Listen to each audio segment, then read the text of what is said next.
but you can never interpret your numbness as God's absence in your life. So always remember that even in feeling numb, know that God is still very present with you right now.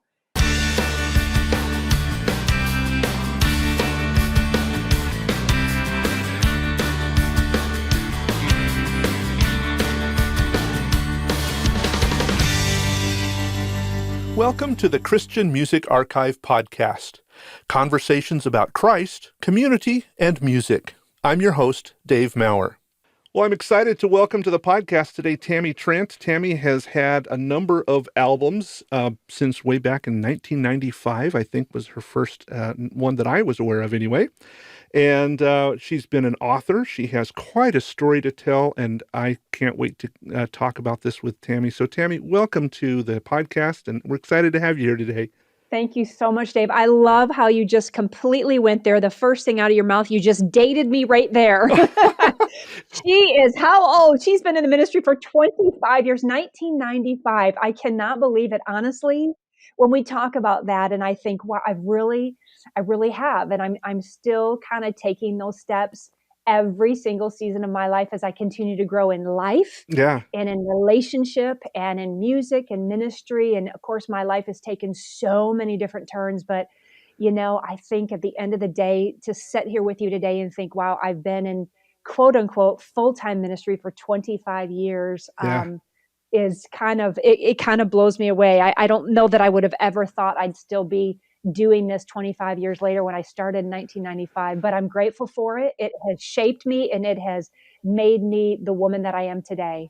Well, I won't tell you how old I was when I first got your CD then, because that'll date me then. Okay, good. So I always like to start out, we're talking with musicians. That's what our website's about, is documenting the people who make Christian music. So how did you get started singing? Where did that kind of genesis begin for you? Well, I mean, I think for me, Christian music, the natural thing was in church. And I was really involved in my youth group and actually did a lot of Wednesday night solos in the youth group where I'd go to Zondervan Family Christian Store, if you remember those. Oh, sure. Yeah. Back in the day, it was one of the first jobs I ever had. And I would sit there and just, put in the cassette tapes. I don't know if everybody remembers having cassette tapes, but that's what I had. And I would put those in and I would listen to song after song after song till I found one I liked. And then I would end up singing it on a Wednesday night and loved it. I mean, those days shaped my love of music and my love for ministry and the message of the gospel. And then I was a drummer. So I drummed in Wednesday night youth services too. It was so fun. And now we had about 400 kids in our youth group. It was a massive youth group and super fun and very full and very alive. And I grew to love music so much there in my youth group. So one of the things that I did at Christian bookstores is I would listen to tons of music and bring stuff home. What was some of the early stuff that you brought home that you were going, oh, that's cool? Oh my gosh. Of course, for me was Amy Grant was at the top of my list, but I was listening to people like the Sweet Comfort Band, Terry DeSario, Leslie Phillips, Roby Duke, Sheila Walsh, even back in the day, Russ Taff, the Metals album. Oh my gosh, unbelievable. But yeah, I mean, so many. And I could probably go up into my guest bedroom right now and pull out the suitcase that is filled with cassettes. And I got so many free ones. And if you remember, it used to have stickers on them where if you bought 4, then you get the 5th one for free. Yeah. I took them from my parents. I took them from everybody, and I kept getting free music. Oh, that's fun. That's fun. So how soon did you actually start writing your own stuff? Goodness, I think, Dave, that was so much later in life for me because I didn't really realize that I had a gift of writing, to be honest with you. And I think my musical gifts were more, because I was a drummer, so it was more instrumental. So I would learn melodies and I would record melodies, and I kind of held back on lyrics because I thought, oh, I bet everybody else is probably better than I am. And so it was when I signed my first record deal in 1995. I contributed a little bit on that album, but I really took a back seat out of my own insecurity. But I did write one song on that album called Let It Go. And, I ended up recording it with this producer that was an incredible keyboard player that just arranged this incredible mystical type arrangement to the song. And I just thought that was the first time I thought, like, that is my song and it's coming to life. Oh, how cool. And yeah, and I think it set a fire underneath me, and each album that I had recorded after that, you will see that I got more and more involved. Even to the last one I just recorded, I have written so much more on it, and proud of myself. But I continue to grow in as a lyricist. But I'm a smart woman. I always lean on all my friends who are better writers than I am. Well, that's kind of the buzzword of the industry right now, right? Is co-write. Yes. Yeah. I mean, if you've got some great friends that are phenomenal writers, there is no shame in getting together with them. Let them carry you if you can. Right. Well, so you were picking up your musical stuff at a bookstore, at a Christian bookstore, which means that you had found your Christian faith, your belief in Jesus, as a child, right? I did. I really did. That foundation was built for me early, early on. And I remember my mom talking to me about what it meant to have a relationship with Jesus. And she said, Tammy, it's so much more than just a Wednesday night church service Hmm. with your friends. It's so much more than a Sunday morning. It's so much more than a prayer over your food. It is a relationship with Jesus. And I remember saying, well, mom, tell me more about that. And my mom was one of the greatest examples in my life growing up, and even to this day, a woman who was grounded in the word of God and the things of God, who practiced what she preached, who loved well, who forgave well, and was so full of grace and mercy. And so I wanted to know the Jesus she knew. And so I followed her, I watched her as the example, and I asked questions like I still ask today.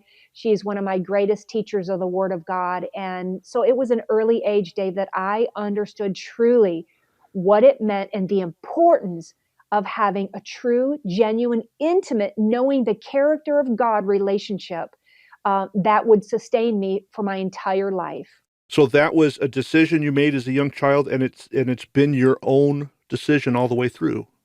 It was my own decision, and I was 10 years old when I got baptized for the first time. And I remember asking if I could do that. And our church had, it was a large church in Grand Rapids, Michigan. And I remember way up top was where the baptismal pool, like a Okay. little pool was. And so on those particular Sunday nights when somebody, was being baptized, the music would be playing, and all of a sudden it would kind of just die down a little. And then the people would walk down into that little pool, and you couldn't see Yeah. much, but then they talk and just say, what are you doing and why is this important to you? And then they dunk them, and I just thought, and then the people would clap, and it was just like, and then the people would come out of the water and like, yes, hallelujah. And I thought, Yeah. when I turned 10, I thought, I want to do this. I Mm, really want to go deeper in my relationship with Jesus. And at 10, it's like, for me, it's like I only knew so much, but I knew that there was more. right. I knew that there was more, and I knew that it was sort of being able to surrender the old me. Even at 10, I still had my own will. I still had my own stubbornness. I still had my own way of thinking. And I knew enough from mom teaching me things that this was a decision I got to make, and what it meant that I was leaving the former and I was walking into something brand new with Wow. Jesus. And I've just never looked back. Wow, that is so cool. A lot of people don't have that lifelong relationship and have to kind of come to understand what that relationship means to them as an older person, even though they've been raised in the church. I mean, I know I was that way. So that's an incredible story. Yeah, it's been everything to me, Dave, and you'll know as we get deeper into my story why I've needed the foundation. Not just I just didn't Right. need some of the knowledge, but I needed the depth, and I needed the knowing intimately who Jesus was and what his character was, because I was gonna be faced with a lot of questions about why, and why God would allow certain things to happen in my life, and not understanding the hand of God at certain seasons. So I've done a little research on your story, so I don't want to give it all away, but a big part of your story deals with your husband. So Yes. how did you meet? And I think this is fun too. I did not realize that until preparing for this. Your stage name is Tammy Trent, and you took on the name of your husband as your stage name. I did. I did. We met in that awesome youth group that I was just talking to you about Okay. when we were 15 years old. So I'm sitting there having, church with my girlfriends, worshiping God. And I went to a very charismatic church. So we're lifting up our hands and we're singing Jehovah Jireh 77 times in a row Yeah, yeah, because that, yeah. that was our church, over and over and over again. And I remember looking in the back of the room and in came walking in like three gorgeous guys. And I was like, hallelujah. I'm so glad to be in church. I'm really liking what I'm seeing right now. Yeah, yeah. And then they walked in and, they lifted up their hands and started worshiping God. And I was Mm. like, oh my gosh, this is getting better by the minute. And then I found out that we lived on the same side of town together in Grand Rapids, Michigan. So we got to go to this thing called fellowship group and we got to hang out. And I wasn't allowed to date till I was 16 years old. But when I turned 16, just a couple months later, he called me and we started a dating relationship. And it was honestly some of the best days of my life. Oh, very He was cool. fun. He was adventurous. He was new to faith. So his relationship with Jesus it was on fire. He was solid and it drew me in even more. And we dated 7.5 years. And I went off to Bible college, came back and thought, man, I can't live another day without my best friend. And we got married. And it was just a few short years after that, I had continued in my music and sort of pursuing that locally in Michigan and ended up doing a demo tape and ended up getting a record deal. Had a few different record companies fly out to Grand Rapids and see me perform at my church Oh, and how some other fun. places. Yeah, it was Yeah. really, really a cool time and ended up landing a deal out of it. And when I was sitting there thinking of last names, I was like, well, our last name isn't going to work, but how about if I take your first name as my last name? And then together we became Tammy and Trent, Yep. on the platform. We were Tammy and Trent Linderink, but on the platform, I was now Tammy Trent. And Yeah. I asked him to leave his family business and come on the road with me full time and manage me. And that began the greatest adventure really of both of our lives as now we began to travel around the world full time in music ministry together. And my first album came out, like you said, in 1995. And 6 weeks later, my very first single went number one on the Christian hit radio charts across the country. And Dave, it was a moment that I felt like, oh my gosh, I am exactly where God wants me to be. Like I'm exactly where I want to be. I Yeah. was born for this. I'm doing musically exactly what I was born to do. I had different labels at the time that were really wanting to change it. It was too funky for them. It was too danceable. It was a little bit Janet Jackson, a little bit Madonna, and they were Yeah. like scared. And I was like, look, I'm not scared. I'm not trying to be someone I'm not. This is the music I love. This is who I am. I do dance. I do move so I can pull it off. It's not something you can Right. just throw out there and see if it works. It works for me. So I was on a pursuit to find a record company that would say to me, you are exactly what we are looking for. Yeah. And that was the one label that said, we are looking for you. Let's do it. And so 6 weeks later, when that song went number one, I was like, yep, this is it. I'm exactly where God wants me to be. Well, and how cool that you could then do this work, this ministry, side by side with your husband, and you're on the road together. A lot of people talk about how the difficulty of being on the road, separated from family, is a challenge. You didn't have to experience that. Oh my gosh, I loved it. I mean, this guy was my best friend. I'm not sure if he loved it as much as I loved it, but I loved it. And, just somehow Trent and I made it work. And I don't know if it was because, like, even meeting at such a young age, we really developed such a strong friendship and we really based our entire relationship on that.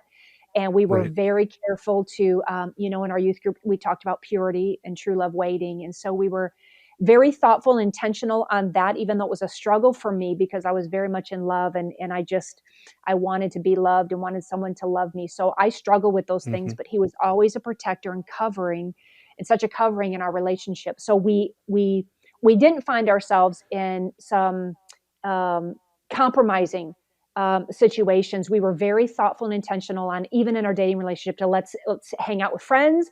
Let's Right. do stuff as a group, as a youth group. Let's just get to know each other and build our friendship. So I think years later, Dave, that really paid off for us in our marriage, where we were able to have a ministry together, where we lived life together and had fun. And it's not all the romance; it's a lot of business. You're trying to balance Sure. business and ministry and relationship, and just somehow we made it work. But I really believe it was more Trent, because of him and his personality, that it just worked, because he was just so even, and he steadied my world. And I was just very blessed to have that kind of consistency and steady every single day. Very cool. Well, so you guys spent quite a bit of time on the road together, traveling around the world even, Yeah. which takes us to a very interesting date in history for the world, but even more so for you. Talk about September 11th. Wow. So you can fast forward from 1995. I've now made a couple, two, three, four albums, and another number one hit, My Irreplaceable, bunch of top 10 hits. Was living the dream, Mm-hmm. which was to always, pursue music and have a record deal. So here was this girl, dreams coming true. I'm on the road full time, and I'm loving life, and married now for 11 years in 2001, and dated 7.5 before that. So I'm with my best friend. We've made a move to Nashville in the middle of some of that stuff, and just thought, God, what are you up to in all of this? And I remember in early September, just kind of talking to Trent about life, and wondering, now after all these things had happened, and we're settling down in Nashville, just thinking, well, maybe it's starting a family. Maybe that's that new season to come off the road, stop touring, and maybe us starting a family. And we were just at that place in our life as well, and just asking God, what's Right. next, and wanting to be in the will of God. And so many times I did question, am I doing what God now wants me to do? Am I doing what I'm wanting to do? Am I fighting this thing? But I wanted to know God clearly, and I wanted to hear God clearly. So I remember getting a phone call, and it was to go over to Jamaica on a mission trip in the beginning of September. And I thought, oh man, this is really going to be good. It's a really good timing, as Trent and I are kind of praying about what's next. It was kind of one of those seasons where I knew God was up to something. I just didn't have any idea what it was. And we added maternity to our insurance before this trip to Jamaica, thinking that, maybe this is a Right. time to think about that. So we took off to Jamaica. We had 1 week to vacation on one side of the island before we were to begin this mission trip. We had a day off in between. And I remember Trent saying, baby, what do you want to do on our day off? There's so many cool things we could do as we drive Sure. to the other side of the island. And I said, well, pull out the list, because I know you've made a list. And he did, Yep. just like a guy. Yep. Yep. Yep. He researched, he studied, and at the top of the list, it said the Blue Lagoon. I said, well, baby, tell me about the Blue Lagoon. And Trent, in his normal fashion, he would always be so excited about something, because he'd want you to be excited about it. So Okay. he'd explain it like, okay, there's this amazing place, Tammy. We can have lunch there right on the edge of the water. Then there's a lagoon. And in the middle of the lagoon is a hole that goes down about 250 feet deep. And I can free dive, scuba dive in the lagoon. So you can hang out, we can have lunch, but then you can wait for me, and then we'll go do something you want to do. But just give me maybe like 15 minutes. That's what my plan is. I said, Trent, that sounds like a blast. Let's go Yeah. do it. So we headed there. We had lunch right on the edge of the water. Man, it was so yummy. And then Trent suited up, and he said, I'm going to be gone for 15 minutes. I'm going to free dive today. So I'm not going to go with tanks. I'm going to hold my breath. Oh, wow. And Trent had been a certified diver since he was 12. So he was smart. He was brilliant. He never did anything to take a risk. That afternoon, he was free diving. He could hold his breath up to about 5 minutes underwater. That's how good he was at Oh, that. wow. Yeah. He practiced constantly. So we finished lunch. He suited up. He had his underwater scooter with him that he traveled everywhere with. And I stopped him. I said, Trent, stop for a second. You look gorgeous. I said, let me grab the camera and take a picture of you, because you look so good. And Dave, I will never forget grabbing that camera and turning and taking this beautiful picture of Trent standing there on the edge of the water. And minutes later, he got into the water, and he started to swim away. And then he lifted up his head out of the water, and he waved goodbye to me, just like he'd done so many times before. Sure. Only that time it was different, because I had no idea that that time would be the last time that I would ever see Trent again. He sunk beneath the surface, and he was gone. And I remember sitting there, finishing up my lunch, and 15 minutes had gone by, and 30 minutes had gone by, and then it turned into an hour. And I remember thinking, wait, like I haven't seen Trent. This isn't normal. And Wow. I got up close to the edge of the water and I started to look out into the lagoon where I knew I'd have to see him every few moments come up and down for breath. And I saw nothing. And then a boat came into the lagoon, went over the hole where he was diving, back over the hole, and then it docked. And it took my breath away as I thought, Trent, I hope you've heard the boat. And I remember going over there to the guys in the boat, and I asked them if they'd take me out and search for my husband who was swimming, and I haven't seen him. And with each passing moment, I couldn't help the feeling of knowing that my life would never be the same again. Like I knew that something had shifted. I knew something had changed. Like I couldn't stop the world. Everything was moving so fast. And Wow. I went into the back room of this restaurant there all by myself. And I just had one of those moments where I was trying to be so brave and I was trying to be so strong. And yet everything about me was falling apart. And as I was trying to hold even my tears together, the only thing I could think to do at that moment was to lift up my hands toward heaven and pray. And yet the only thing that would even come out of my mouth was help. God, help me. Like, help me, Jesus. I can't stop this. I don't know what's going on. I'm confused. I don't understand, but I know I need your help. God, I need you to help me through this. Yes. And help me to navigate what's going on right now. God, I need a miracle. I need Trent to be okay. And I began to pray and I began to sing. I started singing all of these old hymns that I remember singing in my youth group and in my church, like I love you, Lord, and I lift my voice and Jesus, Jesus, Jesus. There's just something about that name. And oh, the blood of Jesus, oh, the blood of Jesus. And at that moment, I felt peace like a river that was just starting to cover me like a blanket. That was just, it wrapped its arms around me. And I remember just keep singing, Tammy, just stay, just stay. Just stay right here in the presence of God, even when the whole world is moving so fast and you can't stop it. Just stay in this bubble right now. Just create something that will make you feel so secure right now. And for me, that bubble was the knowledge and the knowing that God was in control of everything, even if it looked out of control, even if it was something I couldn't stop, that I believed that God was in control, that I believed that I was not alone.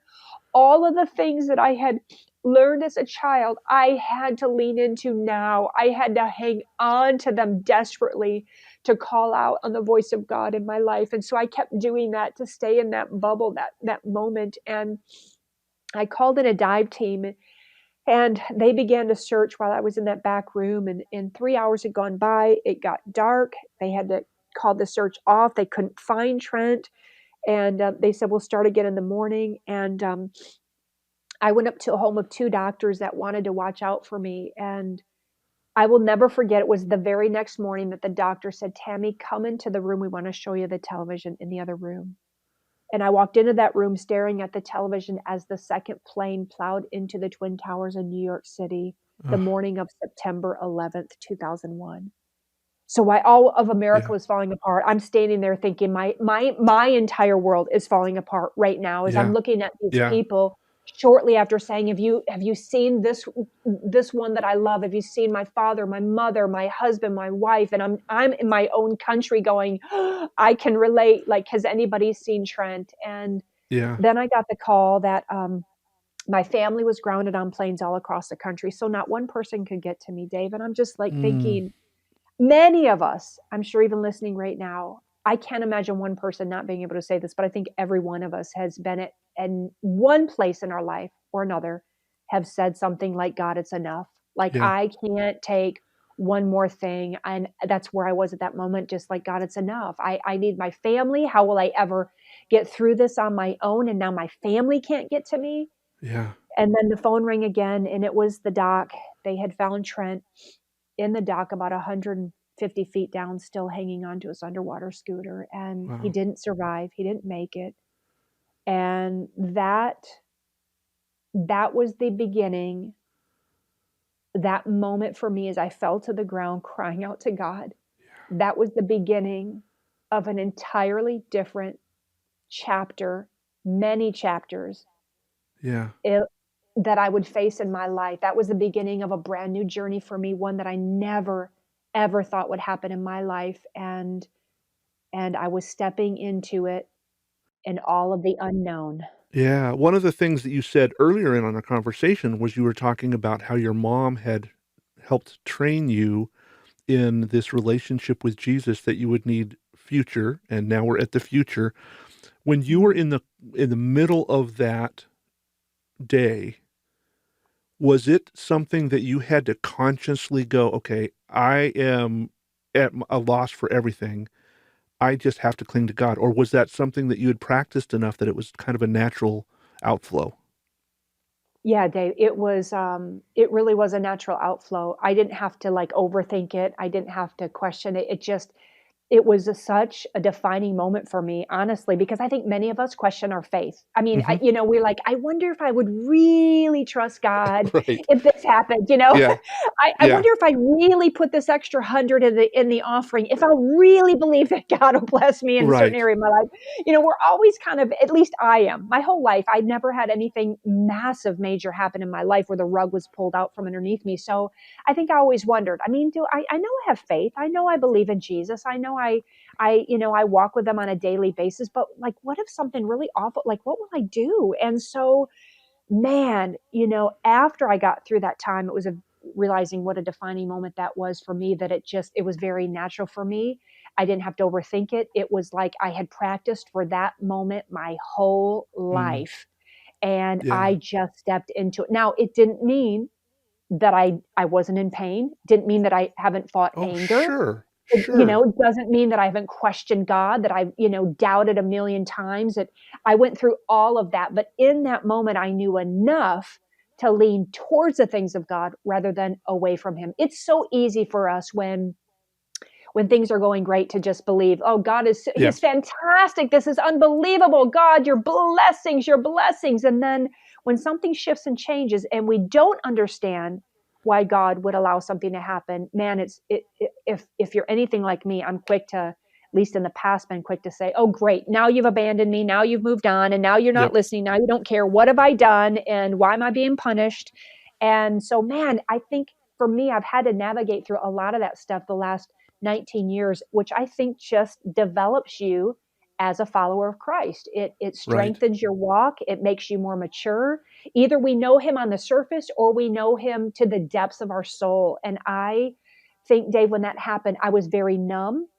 At that time, I was very shocked. And I think it was almost like, if you've ever been in that place where something happens and you're so shocked, but you're almost looking around going, what happened? Like, oh, like, Yeah. what in the world is happening? What is going on? And so instead of screaming and shouting, I was more like, God, what's going on? What are you doing? What is going on? I don't understand. I don't understand. And I think, just thank God that we have that shock mechanism within our human bodies that just kind Hmm. of, sets us to the side of our emotions. I would have been a wreck, but somehow I went into this deep shock of just trying to figure out why God allowed this to happen in my life. So I want to stop there because for me, when I have a tragedy, a loved one dies, or something catastrophic in my life happens, I immediately pull into my own shell and I just kind of, I don't know Mm, how to say it, go into the spiritual fetal position, if you will, and yeah. say, I don't know what to do. I don't even know if I can get up in the morning. Mm. And I can only imagine losing my spouse. How I don't know how I'd respond. How did you live through that pain and angst, and knowing you had to get back to the States, and you can't because everything's grounded, and you have life that you have to continue. You probably had dates that you had scheduled. I mean, you've got all of these business things that kind of get thrown into the back and going, but that doesn't matter because my life has just ended as I know it. Yes. Oh my gosh, Dave, you just nailed it right there. My life had ended as I knew it. And I remember coming back and having even bookings, concerts that I had to do. And I remember personally sitting in my mom's living room and picking up the phone and personally calling every single one of those churches saying, I cannot make it there because my husband has just died and I don't have anything to give right now. And please forgive me, but I need to cancel this. And I So you're having to canceled it. relive that every single phone call. Oh, exactly. And imagine Yeah. that was only like, I was in Jamaica. I was stuck there for 10 days, all flights grounded. So I couldn't get back. When I got back, I flew into Chicago with Trent's body underneath the plane Uh, so that we could bring him home. So I'm flying into Chicago. I'm driving to Grand Rapids. So I haven't even come home to Nashville yet. So I'm in Grand oh, Rapids at my family's house and where Trent's family lives. I'm dealing with everything there. So yeah, I mean, it was probably a month before I even got back to Nashville to walk into this home and to see like his shoes sitting by the door and yeah. everything the way we left it. So it's been so many different things that I've had to navigate through. And you're right. I mean, there's been multiple times where I have been in a fetal position going, how in the world, God, do I get through something like this? And I knew, Dave, that Tammy, you will never get through this on your own. Mm, Never get mm, through this on your own. So I was smart enough to know that when I came home, obviously my relationship with Jesus, it was intact. So it was there. I had him right. daily. I was yelling at him daily. I was loving him daily. I was screaming at him daily. I was going through it all. All the things were happening with me and Jesus.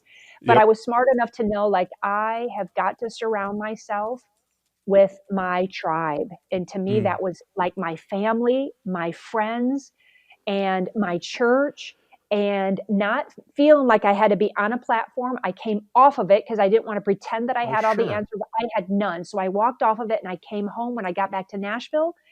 Every single month, I invited probably 15 or 20 girls to my home. Some I knew, some I didn't know. Some I said, bring a friend if you want, but we're going to have a girls' night. And they would come to my home and I would cook. We'd watch movies. We'd play Yahtzee. We'd hang out until 2 in the morning. Girls would say, I don't want to leave. It's so peaceful in your home. And it meant the world to me. But I knew that I have got to invest in these girls as they are investing in me, because this community will be the very thing that brings me back to life again. These are godly women. These are fun, authentic women. These Yeah. are women I can be honest with. I am safe with. I can tell them everything that I'm going through. I can let them be counselors to me. I can let them be friends. It was that community for me, Dave, that really that year, I did that for an entire year, that was significant in my healing. And had I not put that in place, I do not believe that I would have been in the place that I'm at today and finding the type of healing that I found. And it was a daily thing, but it was also a choice that I had to make. Did I want healing or not? Because look, healing also takes work, but you got to Yeah. put the work in. Marriage takes work. You got to put the work in. Your finances, everything takes work. It doesn't just happen by chance or overnight. So even with my healing, I had to make some intentional choices and decisions to take steps toward my healing, as painful as it was, in times when I just didn't have the answers. And part of that was just saying, look, give yourself permission. If you don't have anything to give today, just show up with your Mm. friends and just do life, and let life be a part of your healing as you trust God with each new season. So to me, it sounds like this was an investment that you were making, that you had this conscious decision that you realized, if I don't, I'm in trouble. If I don't reach out, if I don't put these plans in place, I'm in trouble. I will sink. Absolutely, I Yeah. will sink. And I knew that I had to build that foundation in these deep friendships, because they would be the friendships that would carry me for years to come as life moves on. And a year from now, I'm still healing, or 5 years from then, I was still healing. Hmm. Whatever. I didn't know what healing would look like. I didn't know how long it would take, but it's like I know that I need to have these relationships in place because they will be pivotal in this healing process for me. I without even having to explain it, I just knew I had that sense of how important that would be. And it's been the very thing truly that has, man, I still do it today. Here I'm 19 years later in my healing, and I have a pool in my backyard. And every summer I have girls' days, and 15, 20 girls come and we hang out all day, and I grill out for them, and we laugh and we hang and we play basketball in the pool. And I think what it is, Dave, for me too, is it helped me in that early years of taking my eyes off my own pain Hmm. And here I was, a married woman of 11 years. So I was taking care of Trent every day, Mm-hmm. nurturing, loving him, all that. And then it was gone. It was just gone in a second's time. So I knew, for one, that I needed, by opening up my home, building these friendships, that what it did is it allowed me to love on these girls, to give to these girls, to nurture them, to care for them, to cook for them, to just give to them.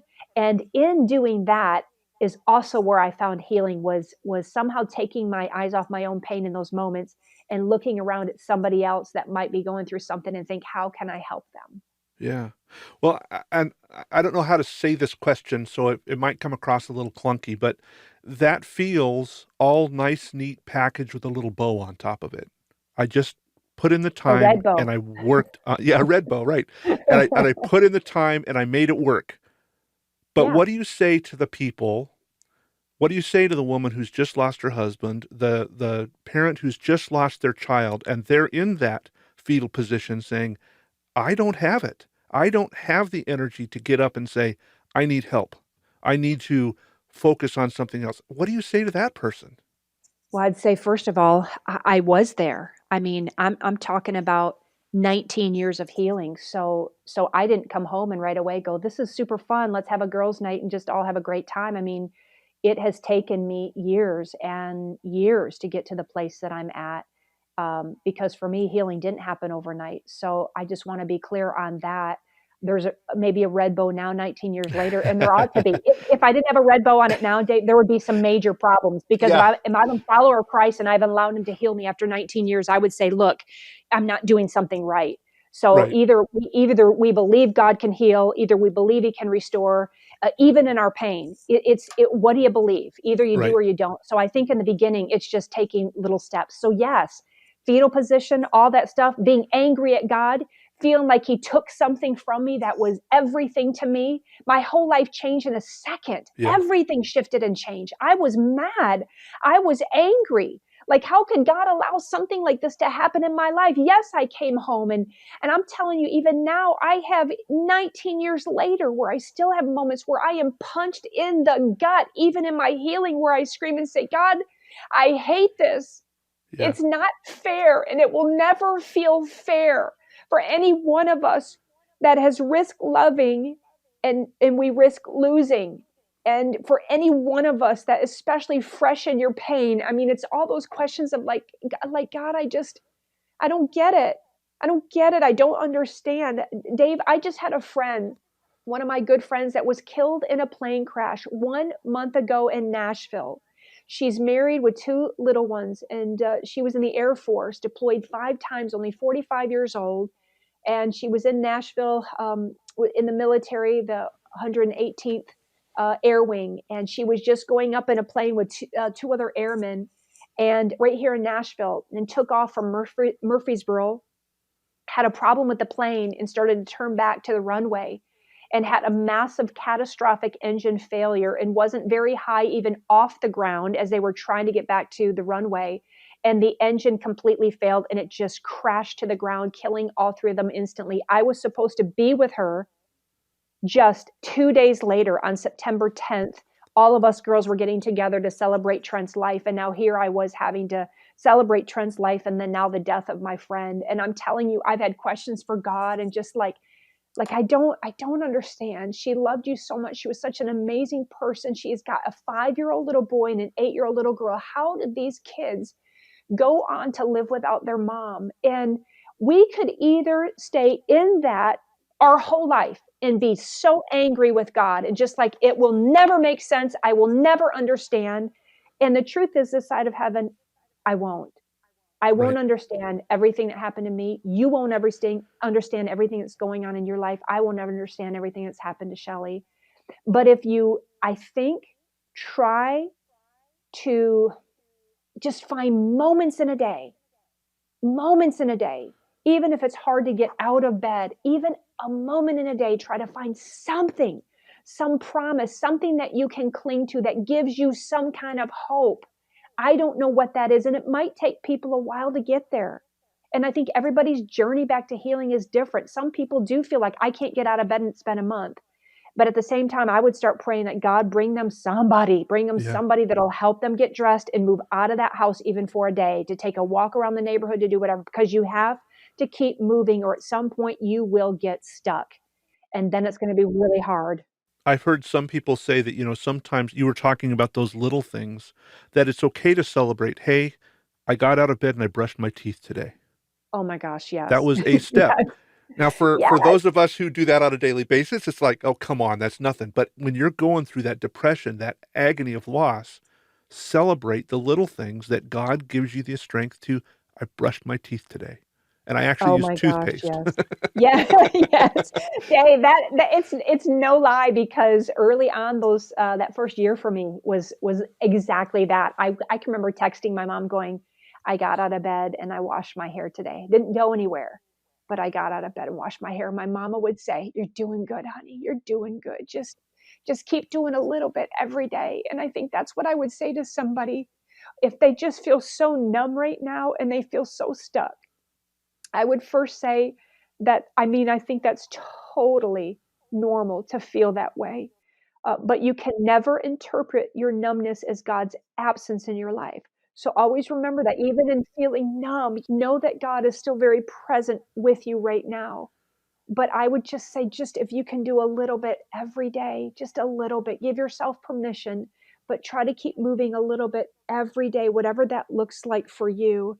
I know, speaking from my own experience, that you're going to come out of it. You will, and each season, you will get stronger and stronger. And here I am today, 19 years later. I am a woman who's healed, but I'm also a woman who's still.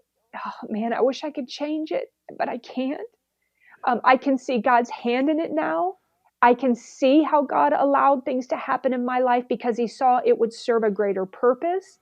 Doesn't mean I love the new plan. There's days I still hate it. We were I'm mowing talking my earlier own. about your forest job today. Yes, I mowed my own grass again today, so I do that. I mow my own grass. I prune. I have my own blower, my own chainsaw, all that jazz. And my house backs up to the woods, and I was outside doing stuff in the woods because I've got like a fire pit back there and making it all really cool for the fall. And I saw a branch that was up like 15 feet tall. And so I've got this extender pole that will cut it. And I extended that pole all the way.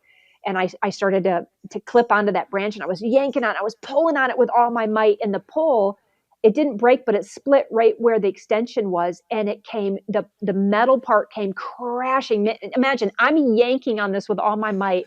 So when I'm Yep. yanking, it came crashing on my shoulder. And I legit, Dave, like fell to the ground.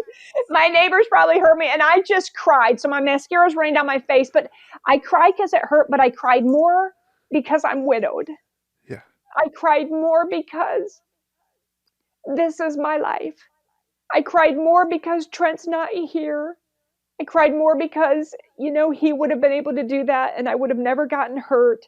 There were so many feelings, even in my healing at that moment, that I just wish were different. So Yeah. do I understand? Yes. Do I have a bow on top of what I've gone through to come out to the other side? I do, because I'm proud of it. I'm proud of the steps that I've taken. I'm proud of my healing. I fought hard for this healing in Jesus, and I'm here today, and I'm allowing God to do something with my pain, and I have Hmm. learned to give my pain purpose. So you will too. Journey through it. Give yourself permission, but find something little to do every single day. And sooner or later, that little will become more and more and more until God begins to use you now to comfort somebody else.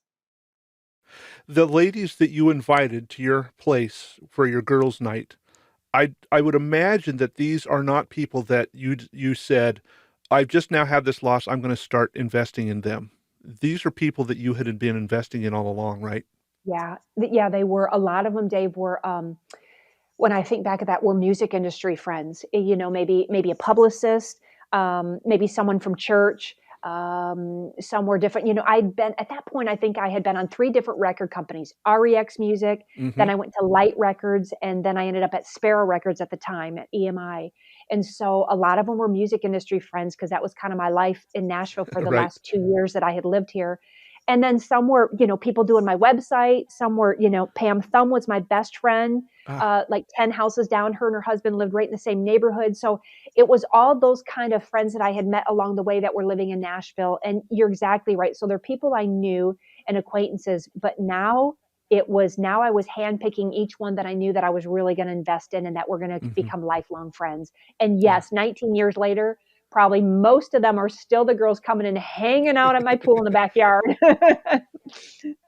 Well, I guess my point for bringing that up is because one of the points of this podcast is to talk about the importance of community, and Oh, it's yeah. important to be investing in that community now when things are decent, so Yes. that when things do go bad, whether it's I lose a job, I stub my toe, I lose my husband, whatever, Oh, yeah. that is a natural habit to reach out and say, hey, this is where I'm at, and you know me for who I am, ugly and beautiful, and I need to be ugly right now, and I just need you to be okay Wow. with that. And because you've had that experience of intentionally reaching out to other people, it's probably not as difficult as it would be if you were starting from scratch.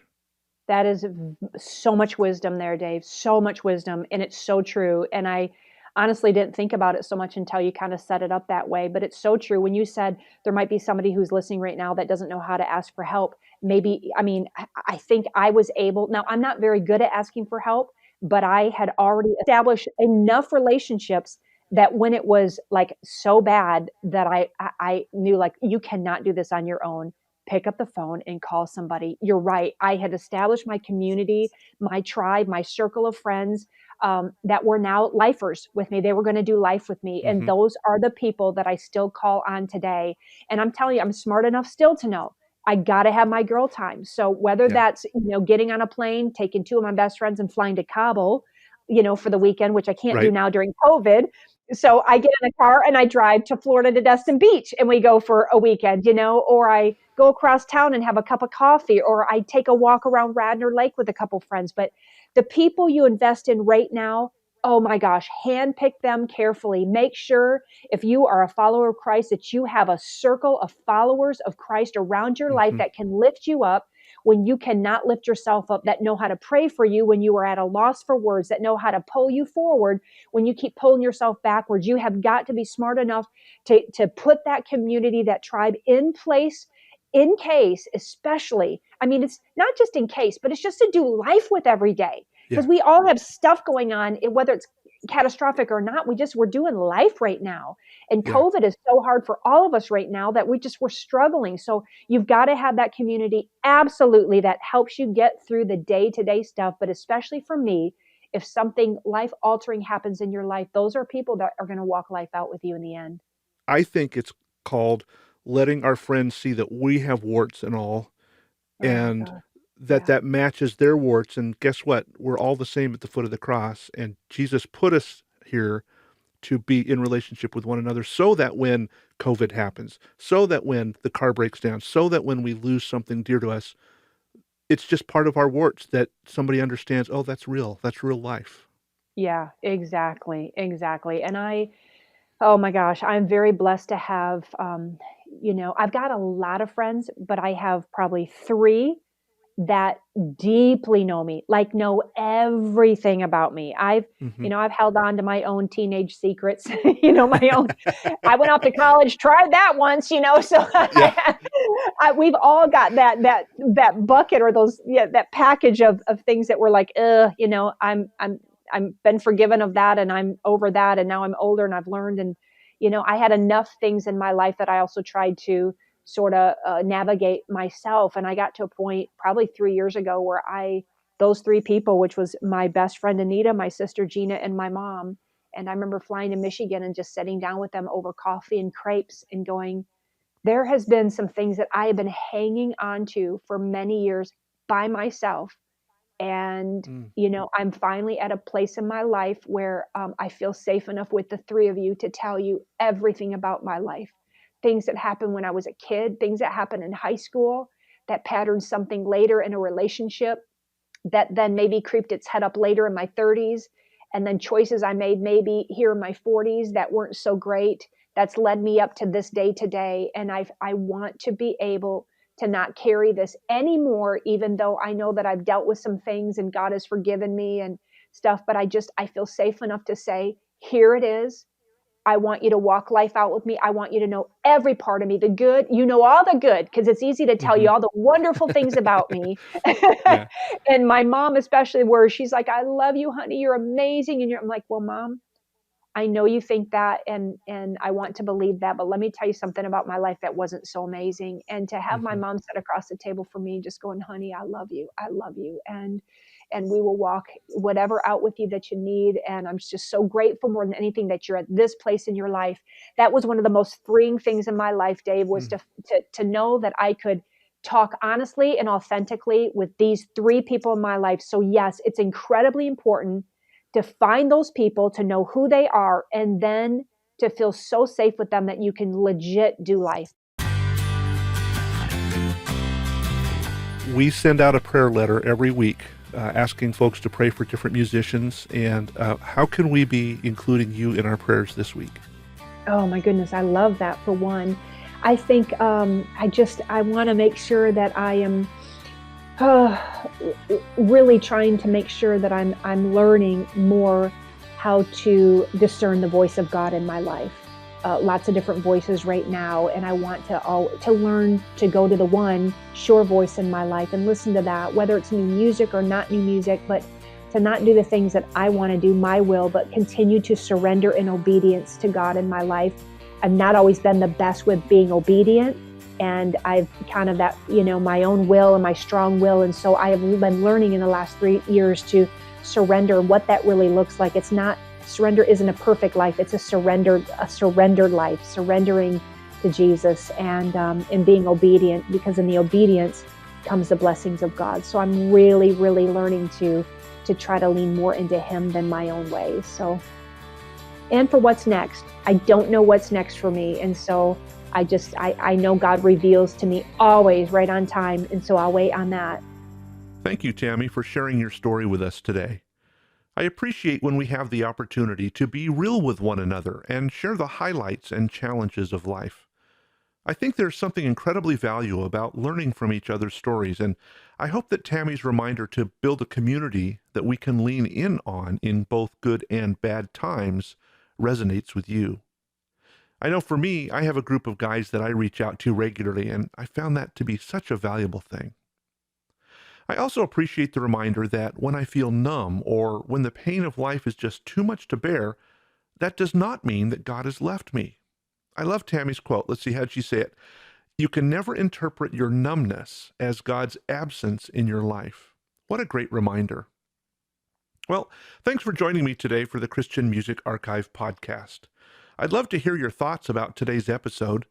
You can reach out to me on all of the social media networks. Just look for @CCMExchange on Facebook, Instagram, Twitter, or Patreon. Or you can use the email form on my website, christianmusicarchive.com. And thanks for taking time to rate the podcast on your podcast app. That just helps spread the word and get this show higher in the rankings so other people can find it too.